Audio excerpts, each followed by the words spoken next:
Bonne semaine à vous, bienvenue à Sortir ici. Je vais vous l'avouer, je suis un peu fébrile aujourd'hui parce qu'on fait une émission spéciale et on se consacre à un spectacle dont la première mondiale va avoir lieu le 19 janvier prochain au Centre culturel de Belleuil. Tout ce que vous n'avez pas vu à la télé. C'est une coproduction de l'Arrière-Scène, donc le directeur artistique de l'Arrière-Scène sera avec nous dans quelques instants, M. Serge Marois, pour nous parler de cet événement, mais aussi l'auteur du spectacle, Simon Boulris, tout jeune, mais il y en a des choses à dire. Restez là.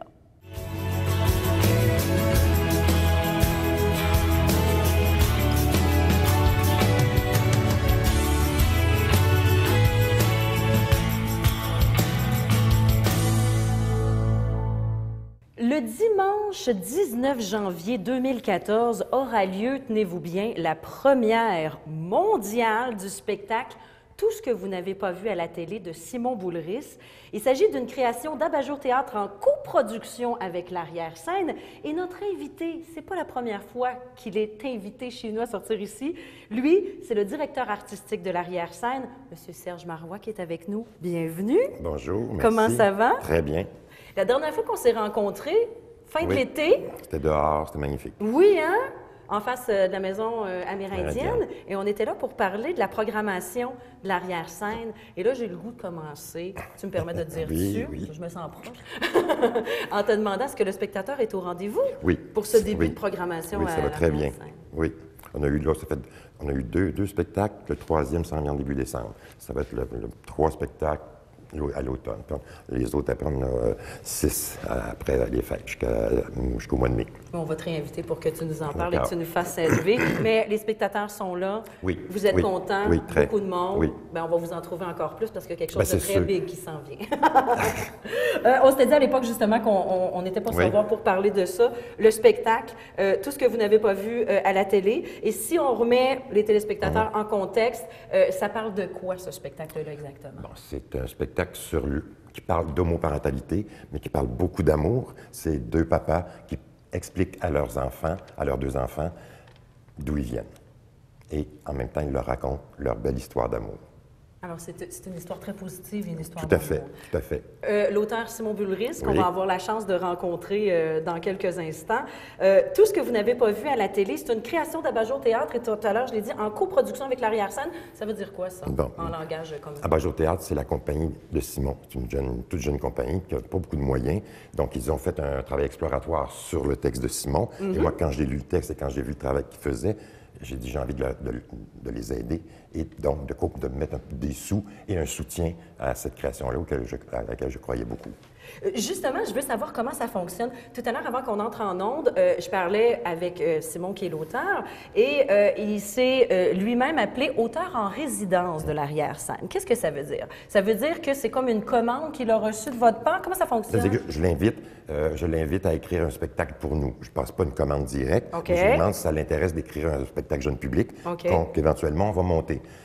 Mais au départ, c'est pas garanti. Mais on fait une demande de bourse ensemble, lui et nous, la compagnie, puis il va chercher une bourse pour écrire. Donc, Ça ne doit pas être dur quand on s'appelle Simon Boulris d'avoir une bourse. En général, il l'a. Bon. Et c'est ça. Là, il y a un projet, il y a un texte qui commence à écrire dans une autre résidence. Puis là, un spectacle pour petits, peut-être qu'il t'en parlera. Qui devrait être créé chez nous la saison prochaine, et c'est moi qui ferai la mise en scène. On va voir si vous êtes capable de tirer. Ensemble. Oui, c'est ça. Je veux savoir comment ça a commené, votre histoire, votre rencontre. C'est quelqu'un que j'ai passé, un jeune comédien que j'ai passé en audition pour un rôle dans un spectacle que je montais. Et c'est lui que j'ai choisi. Et puis j'ai découvert en ce moment-là qu'il n'était pas juste comédien, mais qu'il était aussi auteur et metteur en scène, puis qu'il avait écrit pour le jeune public, que le jeune public l'intéressait. Donc après ça, je l'ai invité en résidence, puis il a joué dans un autre de mes spectacles. Et puis, éventuellement, il va être mon adjoint à la direction artistique. Oh, quand même! Mon Dieu. Oui. Alors, c'est une histoire d'amour professionnel, on s'entend, entre toi et... Ça a cliqué. Oui, la magie a passé. Mais c'est drôle, on le sent.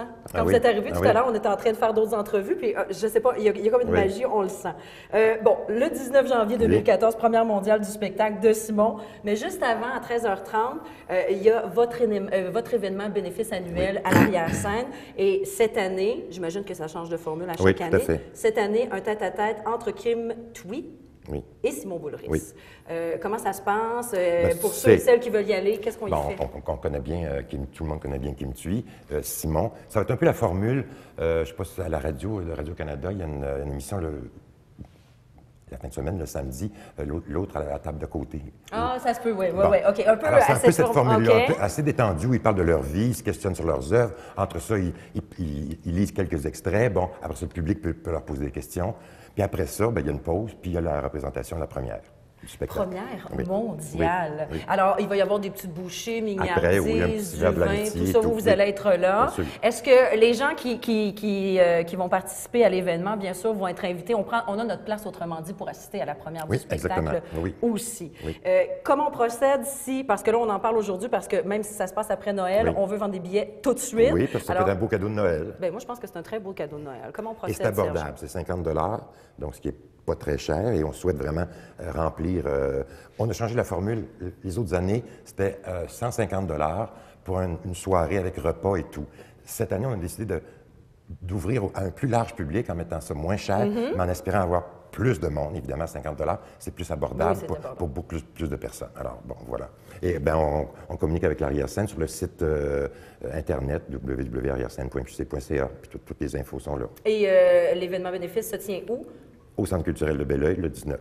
Le 19 au Centre culturel, tous les détails sur le site Internet. On a droit à combien de personnes? As-tu des places limitées ou c'est quand même assez grand? Hein? Je pense il y a 400 places au Centre culturel. On est correct en masse. Alors, si on remplit, on va être bien content.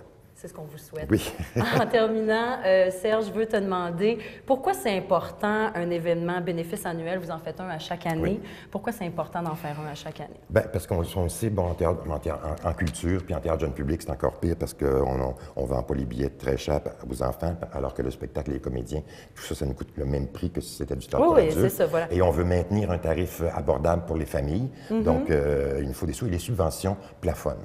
C'est évident, le gouvernement n'injecte plus dans la culture et il nous pousse énormément à faire un effort dans le privé, d'aller chercher des sous dans le privé. Et on est apprécié quand ils voient qu'on fait notre possible pour aller, par nos propres moyens, chercher dans l'entreprise privée des sous. Bon, voilà. On vous souhaite que ça fonctionne. Je ne suis même pas inquiète. Juste un peu, on va te réinviter, mais qu'est-ce qui s'en vient après le temps des fêtes à l'arrière-scène? Après ce spectacle-là, on va avoir un spectacle de France, un spectacle d'Italie pour les petits. Quand même. Et il y a toujours le volet éducatif. Un spectacle pour ados. Oui, il y a toujours des ateliers avant le spectacle en classe, après le spectacle aussi. Merci beaucoup, Serge Marois, directeur artistique de l'arrière-scène. Première mondiale de tout ce que vous n'avez pas vu à la télé. Ça va se passer en janvier prochain avec un événement bénéfice annuel. Merci beaucoup. Merci à toi. Et on se revoit très bientôt. OK, parfait.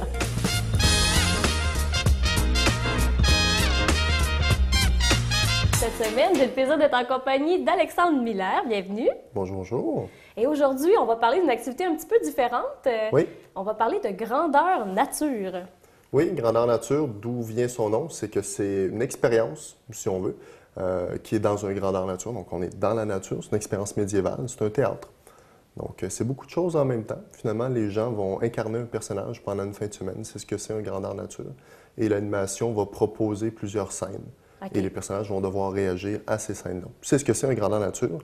Et ça vient un peu de l'imagination, de la créativité que les gens ont peut-être refoulé ou oublié. C'est ça, parce qu'on en entend quand même pas mal parler des gens qui partent justement un week-end de temps pour mettre des armures, des costumes et jouer avec des armes. Je veux pas parce qu'il y a des parties de combat, mais c'est pas seulement ça. C'est pas seulement des combats avec des armes de mousse comme on est habitué de voir. Là. Il y en a, ça dépend des grandeurs nature, bien sûr. Il y en a qui sont plus axés sur le combat, il y en a qui sont plus axés sur le jeu de rôle. Le jeu de rôle, qu'est-ce que c'est? C'est incarner son personnage, comme je l'ai mentionné un peu avant. Et c'est de faire vivre à ton personnage des situations, des actions. Et en interaction avec les autres. Oui. C'est complètement de l'improvisation. Oui. Tu es complètement plongé dans l'univers. Donc, vous vous amusez beaucoup dans ces événements-là. Et je sais qu'Alexandre, toi, tu es fondateur d'une nouvelle compagnie, justement, d'animation médiévale comme ça. Comment c'est parti l'idée de lancer sa propre compagnie de ça? La compagnie s'appelle Puissant Lama, qui est un nom fantastique, selon moi. Selon plusieurs autres personnes aussi qui le regardent aussi. Notre logo est fantastique aussi. Le Puissant Lama, bon, c'est un peu quelque chose que je ne raconterai pas. Mais la compagnie d'animation, qu'est-ce que c'est? Il y a deux volets. le volet événementiel pour le domaine médiéval et aussi le volet lutte contre l'intimidation, je vais peut-être parler un peu plus après. Juste revenir aux événements. Les événements, ce qui est intéressant, c'est qu'il y a aussi des banquets qu'on organise. Ça, c'est des événements médiévaux un peu plus courts. Ouais. Donc, les gens vont se rassembler. Le temps d'une soirée, par exemple.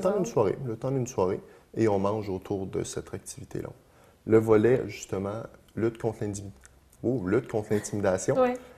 C'est un volet qu'on tente d'explorer et d'aller pousser beaucoup plus loin. Parce qu'en tant que joueur de grandeur nature, c'est une activité qui est un peu différente. Et souvent, les différences sont parfois rejetées, malheureusement. Et c'est assez difficile dans le domaine scolaire d'être différent des autres, d'être quelqu'un qui ne fait pas exactement la même chose que tout le monde. C'est ça, comme par exemple des jeunes au secondaire qui font partie de groupes de grandeur nature, ils peuvent se faire juger justement parce que ça n'a pas nécessairement c'est un petit côté un peu étrange peut-être. Là. Un peu différent. Oui. C'est surtout ça le mot. Et aussitôt qu'on est un peu hors norme, c'est ce qui se passe. Et la compagnie, justement, Puissant Lama, qu'est-ce que vous voulez faire pour lutter contre l'intimidation? Le but, c'est de tenter d'entrer dans les écoles pour démontrer qu'est-ce que c'est justement, qu'est-ce que ça peut créer l'intimidation et proposer des vidéos, parler des vidéos par la suite, qu'est-ce que ça fait aux jeunes, socialiser un peu avec eux parce qu'en tant qu'enseignant aussi, je crois que les jeunes doivent s'exprimer, ils vont mieux intégrer une certaine matière lorsqu'ils vont réellement y penser et le manifester. C'est comme ça qu'on veut rentrer, en socialisant avec les jeunes et aussi en leur proposant une activité de théâtre, aussi plus sportive. C'est ça, ils vont faire un volet. Il y a un volet un peu plus, justement, apprentissage sur l'intimidation, mais il y a aussi une partie où les jeunes vont bouger, ils vont se mettre en action, ils vont l'essayer aussi, parce que je pense qu'ils peuvent quand même s'amuser beaucoup là-dedans. Oui, ils vont s'amuser. Créativité au bout, c'est fantastique. Et là, je sais, c'est tout nouveau, mais vous allez lancer un événement à Chambly très prochainement, en 2014, début de l'année. Est-ce que tu peux m'en parler? C'est le 4 janvier au Café Théâtre de Chambly. Merci beaucoup d'ailleurs au Café Théâtre qui nous prête la salle. C'est réellement apprécié. C'est le Bal des Roses. Événement assez difficile pour ceux qui n'ont jamais fait de jeu de rôle. Ben, difficile. Ça dépend aussi. Les gens vont être dans une dans une immersion où, par exemple, un groupe d'assassins, c'est si on veut la thématique, un groupe d'assassins va recruter. Et il va y avoir plusieurs épreuves. Il va y avoir aussi de la nourriture, mais surtout plusieurs épreuves que les gens vont devoir réaliser en s'aidant des autres, mais en même temps, ils vont devoir les trahir pour se manifester, pour sortir du lot. Un événement intéressant à incarner, un personnage un peu plus glauque, si on veut. Un personnage fourbe et qui va donner beaucoup d'intensité. Intensité est clairement au rendez-vous. C'est le 4. OK. Donc, vous allez faire un événement. Et là, tu disais, là, bon, c'est un événement qui va être assez intense, mais les gens qui, par exemple, aiment le théâtre, aiment l'improvisation, je pense que ça peut s'adresser à eux, même s'ils n'ont pas nécessairement déjà fait de grandeur nature. Là. Ça s'adresse à eux. Tous ceux qui veulent essayer quelque chose, qui veulent improviser, qui veulent se donner un défi aussi, parce qu'il faut quand même avouer que ça va peut-être dépayser un peu. Mais en même temps, c'est une bonne sortie à faire. Donc les gens mettent leur costume. Il va y avoir beaucoup d'animations aussi que vous allez faire pour rendre ça très dynamique. On les lâchera pas. Donc une belle soirée, parce que je pense que les amateurs de théâtre peuvent vraiment trouver leur compte dans les jeux de rôle comme ça, de grandeur nature. Et vous avez un site Internet où on peut voir tous les beaux vidéos et tous les renseignements justement pour cet événement du 4 janvier. Donc l'adresse? C'est le Terre Impériale. TERRESIMPERIALES. .weebly.com. Peut-être bientôt terreimpériale.com. Oui, c'est ça. C'est à surveiller. Donc, sur le site Internet, il y a toutes les informations. Merci beaucoup, Alexandre Miller. Merci beaucoup.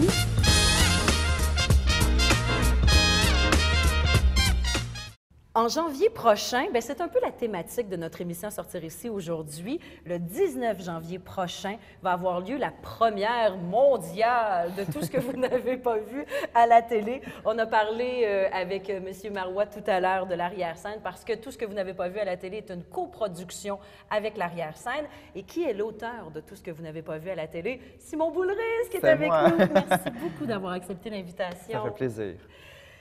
J'ai le goût de te dire... Quand on recherche de l'information sur toi, sur le net, il y a beaucoup de choses qui nous arrivent. Moi, j'ai résumé ça à auteur, comédien et metteur en scène. C'est pas pire, ça. C'est très juste. C'est très juste. Ça me ressemble beaucoup. Ça te ressemble beaucoup. Et comment c'est venu? Là, tu es auteur, tu es aussi metteur en scène pour tout ce que vous n'avez pas vu à la télé, mais tu as fait plein d'autres choses, on va en parler tout à l'heure. Et toi, là, quand tu étais petit, comment ça a commencé? Tu es né auteur, comédien, metteur en scène, comment ça s'est développé? Je pense pas qu'on est metteur en scène, mais on est en tout cas on est artiste, je pense. En tout cas, rapidement, le côté artiste a été très présent chez moi, puis il s'exprimait de plein de façons différentes. Je veux dire qu'à la base, c'était surtout chanter. Ah oui? Et c'est heureux parce qu'aujourd'hui, en fait, c'est malheureux parce que je ne chante plus très bien aujourd'hui, mais pendant un bon bout de temps, c'était le chant qui allumait mes journées. Je chantais constamment. Je dansais aussi beaucoup. Donc, c'était ma façon de m'exprimer jusqu'à temps que je mue. Et là, vraiment, à la muance, ça a été vraiment une catastrophe. J'avais vraiment une voix de marde. Donc, j'ai arrêté de chanter à ce moment-là, mais je me suis mis quand même... Le théâtre est très près du chant quand même. C'est quand même une forme d'expression. Et il y avait aussi l'écriture qui a été là très rapidement dans ma vie. Au départ, je te dirais que c'était les arts plastiques et la calligraphie. J'aimais beaucoup bien formuler mes lettres. Oui, bien écrire. Bien écrire. Oui. Et en 4e année, ma professeure m'avait dit que j'avais une belle écriture. Elle parlait de ma calligraphie, mais j'ai cru naïvement qu'elle parlait du contenu. Donc, j'ai voulu lui donner raison et j'ai voulu bien écrire, écrire quelque chose de pertinent. Donc, ça vient d'un quiproquo. Moi, quand on me flatte, j'ai tendance à me donner beaucoup. C'est ce qui s'est passé, en fait. Est-ce que cette professeure-là le sait maintenant qu'elle est qu'elle à la le sait base pas. de tout ce que tu fais du processus créatif? Elle ne le sait pas, mais c'est fou comment le pouvoir d'un professeur, oui. c'est incroyable. De pouvoir semer ça dans l'esprit d'un enfant, juste lui dire, l'encourager sur un domaine précis et que ça prenne de l'ampleur à ce point-là. Vraiment, les professeurs ont un grand pouvoir en eux, je crois. En tout cas, moi, ça a été ça, l'étincelle de départ pour l'écriture, et ça s'est poursuivi quand même lors de mon secondaire. J'ai eu des professeurs comme Serge Boucher, qui a écrit Apparence, qui a écrit Aveux. C'était mon professeur de français en secondaire 3, secondaire 5, donc il a été lui aussi très important au secondaire. J'ai l'impression au primaire, au secondaire, au cégep, j'ai eu des professeurs très marquants. Oui. Au cégep, j'ai eu Stéphanie Martin, qui est la cousine d'Alexis Martin. Et elle a été, pour moi, elle m'a ouvert elle, c'était le cours de poésie. Et là, je me suis vraiment ouvert à la poésie beaucoup. D'ailleurs, j'ai écrit de la poésie depuis ce temps-là, mais les professeurs ont été vraiment pour moi des bougies d'allumage pour me permettre de créer de toutes les façons possibles. Et le jeu est venu un peu plus tard. L'envie de jouer, comme j'écrivais beaucoup, j'aimais la danse, je dansais beaucoup aussi, j'ai réalisé que le théâtre était un peu la jonction de la parole, donc des mots, et du mouvement. Et donc, je trouvais que c'était un terrain de jeu parfait pour moi. As-tu fait une école de théâtre? Oui. Qu'est-ce que tu as au niveau de la formation? J'ai fait 4 ans à l'école Lionel Groulx au cégep de Sainte-Thérèse. OK, donc, quand même. J'ai étudié d'abord en littérature. J'ai fait 2 ans au bac. Et après ça, je suis partie, j'étais à l'UQAM et j'ai fait mes auditions. Ma coloc, c'était ma cousine et elle faisait ses auditions, je faisais sa réplique. OK. Et j'ai eu envie de faire les miennes, moi aussi. Et tu as été acceptée? J'ai été acceptée, première audition à Sainte-Thérèse, comme ça. T'étais due, c'était ta vocation. Mais j'aime beaucoup ça, jouer. En fait, j'aime tout ce que ça symbolise, jouer. Le côté ludique, ça me plaît beaucoup. Bien, moi, en me renseignant sur toi, en faisant mes devoirs sur Internet, c'est ce qui ressort souvent des entrevues que tu accordes, le côté enfant que tu as gardé. Ça se transparaît dans tes œuvres, mais ça transparaît aussi quand on te rencontre en tant que personne. et ça m'amène aussi sur ma prochaine question. Là, je ne veux pas me tromper, parce que là, j'avais fait une recherche, puis je n'étais pas nécessairement à jour. Écoutez bien ça, il vient à peine d'avoir début trentaine, ce gars-là. Il a fait, entre autres, ben oui, bien sûr, on va parler de tout ce que vous n'avez pas vu à la télé, mais il y a quand même 2 romans pour adultes. Il y en a aussi pour les enfants à ton actif, pour la jeunesse, ado, enfant. Tu as 3 recueils de poésie. Une dizaine de pièces de théâtre et 2 spectacles solo, et sa carrière ne fait que commencer. Alors, dans tout ça, il y a des choses qui s'adressent, beaucoup de choses qui parlent de la jeunesse, des choses qui s'adressent à un public jeune et des choses qui s'adressent aussi aux adultes. Tout ce que vous n'avez pas vu à la télé est pour un public enfant. Mais pas que. Mais pas que. Voilà. Sur scène, on a 2 adultes. Évidemment, quand on va voir un spectacle, on est beaucoup... on aime toujours voir un personnage un peu plus âgé que nous. Idéalement, quand tu as 7 ans, tu veux voir un enfant de 9 ans. Pour t'identifier. Pour t'identifier, pour te projeter dans le futur. Le théâtre a beaucoup cette capacité-là à se projeter. Le spectateur aime ça. Quand on a des personnages adultes, là, ça change la donne. Ça ouvre plus grand, selon moi, le spectre pour le public. Pour moi, c'est une pièce qui s'adresse autant, je dis on dit à partir de 10 ans, mais c'est beaucoup pour les ados et c'est beaucoup pour les adultes aussi, je trouve. Comme ces deux papas sur scène, je pense que les adultes, les parents vont se retrouver beaucoup dans ce désir d'avoir des enfants-là. Et ce qui est particulier, c'est qu'ils jouent avec les jouets de leur enfant. Donc, il y a un côté très, très ludique. Okay. C'est des hommes en veston, cravate. Qui représentent tout ce qu'un adulte peut...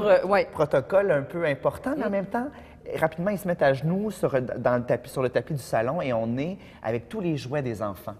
De 0 à 10 ans. Les enfants ont 10 ans. C'est le public. Ils s'adressent à leurs enfants et le public, ce sont leurs 2 enfants. Alors, il n'y a pas cette espèce de 4e mur qu'on retrouve des fois au théâtre. Tout à fait. Pas tout à fait, parce qu'on a comme mis 2 lumières dans le public où c'est les enfants et donc entouré de tous les autres spectateurs, les vrais spectateurs. Voilà. Tu signes aussi la mise en scène pour tout ce que vous n'avez pas vu à la télé. Oui. Et j'imagine que c'est différent, le travail de mise en scène. Mais tu me corrigeras si je me trompe. Probablement que tous les metteurs en scène, ou presque tous les metteurs en scène, ont déjà joué. Parce que comment veux-tu être un bon metteur en scène si tu n'as jamais joué? Bien, moi, je le crois, mais en même temps, je pense qu'il y en a qui sont plus des plasticiens. Je pense que la mise en scène, c'est très vaste. Et il y a des plasticiens qui sont des excellents metteurs en scène parce qu'ils orchestrent bien sans... C'est des bons chefs d'orchestre. Bien, peut-être pas des grands directeurs d'acteurs. Ça, pour moi, c'est une grande qualité d'un metteur en scène, c'est de bien pouvoir diriger des comédiens. Et ayant une formation en jeu, je comprends bien, d'une part, pour l'écriture, je sais ce qui se met bien en bouche, mais je sais ce que je veux entendre. Je sais quand on sonne juste, comme la plupart des comédiens aussi. Mais pour moi, je le vois vraiment comme une création à plusieurs. J'orchestre le tout. J'aime ça, l'idée du chef d'orchestre, parce qu'évidemment, on orchestre et la scénographie, la musique, tout ça. Donc, c'est comme un package deal avec tout ce qu'on a. Et les acteurs, pour moi, sont... Comme je suis, je suis comédien, je sais à quel point c'est créateur. Oui. En soi, il y a une grande part de création et j'essaie d'en laisser le plus possible aux comédiens, même si, comme c'est mon propre texte, je sais ce que je veux entendre. Oui, voilà. Je sais comment ça sonne. Donc, des fois, je réenligne parce que je sais trop ce que j'ai envie d'entendre. Comment tu l'entendais. C'est ça, en l'écrivant. Brièvement, on a eu la définition de Serge tout à l'heure qui nous disait c'était quoi pour lui, tout ce que vous n'avez pas vu à la télé. Toi, comment t'expliquerais l'histoire? Comment tu nous le ferais sentir? Oui, c'est une histoire d'homoparentalité, ça va de soi, mais à la base, pour moi, c'est une pièce d'amour. Quand j'ai écrit la pièce, j'étais loin de mes parents. J'étais à Limoges, j'étais en résidence d'écriture à Limoges. Ce qui m'arrive, je vais souvent en France pour écrire parce qu'on m'invite, on me donne des sous pour aller écrire. Je serais fou de dire non. Je vous le disais qu'il avait réalisé plein de choses, là. Alors, je vais là-bas et moi, j'habite dans le triplex de mes parents depuis quelques années. J'ai lu ça dans ton entrevue avec Nathalie Petrovski. Donc, je suis assez près d'eux à tous les niveaux, physiquement, mais aussi psychologiquement. Ma soeur est à côté. Ouais, ma soeur est à côté, donc on est tous très près. Et donc, j'ai réalisé que je m'ennuyais de mes parents, étonnamment. C'est à l'âge de 26 ans, 26-27 ans, j'ai réalisé que je m'ennuyais de mes parents et j'avais envie d'imaginer le coup de foudre de mes parents. Donc, au départ, il y avait juste l'idée d'imaginer... Je connais le coup de foudre de plein de vedettes instantanées, comme la nouvelle génération, les enfants qui ont grandi avec la télé-réalité. Oui. Occupation Double, on connaît le coup de foudre d'étrangers, mais pas celui de nos parents. C'est vrai. Donc moi, ça a été le déclic. J'ai dit, mon Dieu, je ne sais même pas comment mes parents sont ensemble depuis toujours et je ne sais pas le déclic, comment ça s'est fait. Et donc, au départ, j'avais envie de fantasmer la rencontre de mes parents. C'était ma première version, c'était ça. Et j'ai fait un spectacle qui s'appelle Oh Boy, alors que j'étais en résidence. Je suis allé voir, je vois toujours plein de spectacles.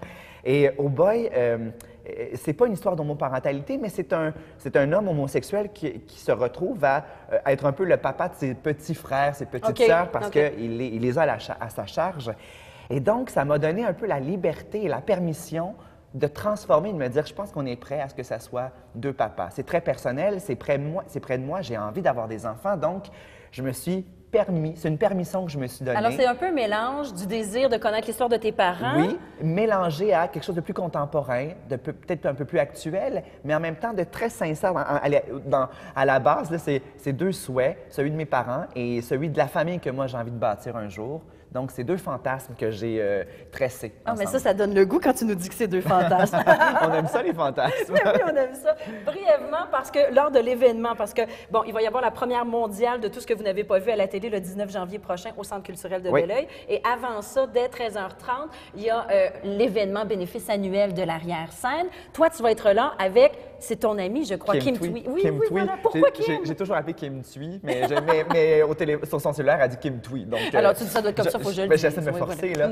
Mais Kim et moi, on s'est connus aux correspondances d'Eastman. On a publié nos premiers romans la même semaine. C'est quand même en 2009. Quand même, il y a un lien. Vous étiez dû, je On pense. était dû. En même temps, on connaît la suite de Rue qui a été un méga succès. Oui. Je passais un peu dans son beurre, mais en même temps, dans son beurre. Bon. mais aujourd'hui, c'est quelqu'un que je côtoie de temps à autre et on s'aime beaucoup. Et on se respecte beaucoup aussi en tant qu'artiste. Et donc, Serge a eu l'idée, comme elle habite tout près de Belleuil, en plus, son mari travaille dans le coin, donc on a eu l'idée de l'inviter, de marrainer ce projet-là.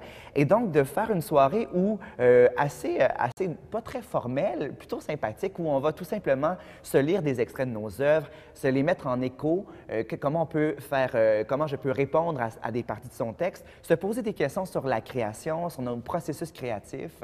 Et donc, c'est une soirée, puis le public va poser toutes les questions. Kim, c'est une vedette là, dans le milieu littéraire, donc elle est beaucoup, beaucoup aimée. Je l'aime beaucoup. Et donc... toi, comment tu te sens là-dedans? Bien, je me sens bien avec elle. Elle met toujours tout le monde à l'aise.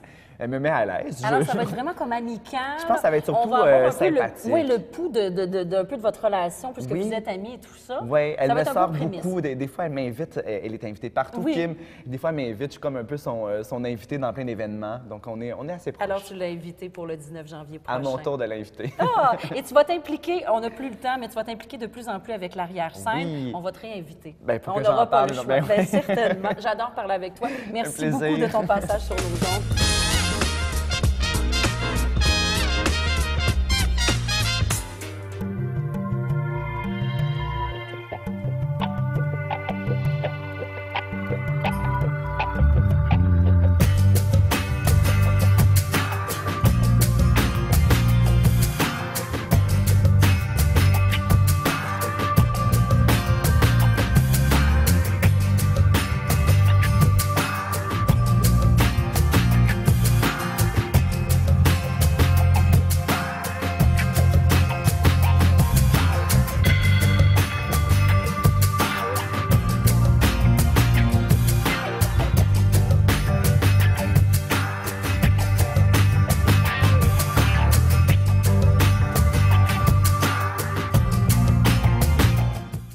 Et voilà, c'est ce qui conclut l'émission du jour de Sortir ici. Je vous souhaite un bon restant de semaine. Et c'est ce qui conclut aussi notre sprint de tournage de 3 émissions tournées ici, à l'intérieur, entre les murs d'Expression, centre d'exposition ici à Saint-Hyacinthe, situé juste en haut du marché central. On vous invite à venir y jeter un coup d'œil. J'espère que ça fait plaisir à vos yeux.